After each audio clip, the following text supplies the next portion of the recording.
Hi, Lynn with Create Whimsy here, and today I'm going to show you how to embroider the back stitch. It's a basic stitch that once you learn it, you'll use it in a lot of your projects. So I've got a little piece of fabric and my hoop right here, my needle, embroidery needle with some pearl cotton thread in it. You'll need a pair of scissors, and if you don't have one of these clover needle threaders, you would love them. They save so much time trying to get the thread through the needle, especially this heavier pearl cotton.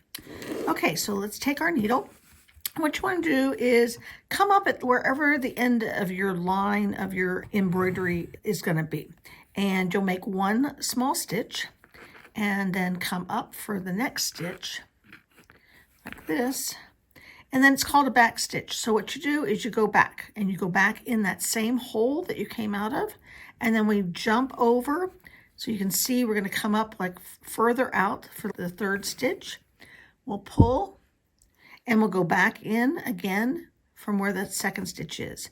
And you just go along your design line, going back and forth. And now this one, I didn't get quite in there. And I'm going to show you a technique to be able to have a cool looking design that it doesn't matter if you're not exact. So that's kind of fun. So we'll go back in and... So that's how you do it. And when you finish, you just go back in through that last one and then turn it to the wrong side, and you can just whip it around and tie off your stitch. Okay, so I'm going to show you a couple of variations also of this. And let's start with the whipped stitch. And it's pretty cool. So I'm going to use a different thread. I'm going to use this green thread here. And you come up in the middle of that first stitch, right like that.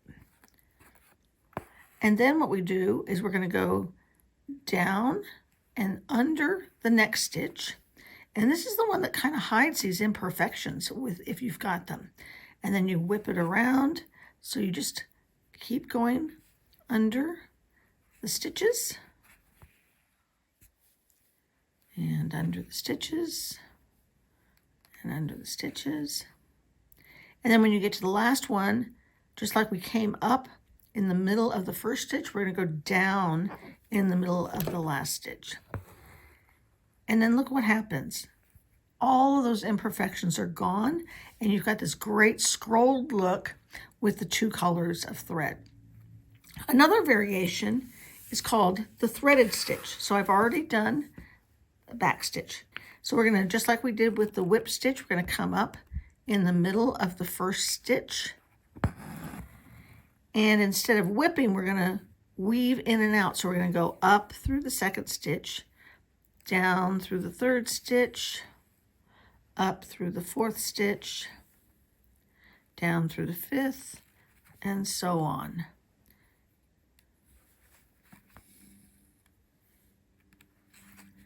And again, when you get to the last stitch, go ahead and go down in the middle of that last stitch. My knot came loose there. There we go. There. So you can see how that gives a very different look than this one. And then here is a sample of our basic back stitch. So I hope you enjoyed the back stitch.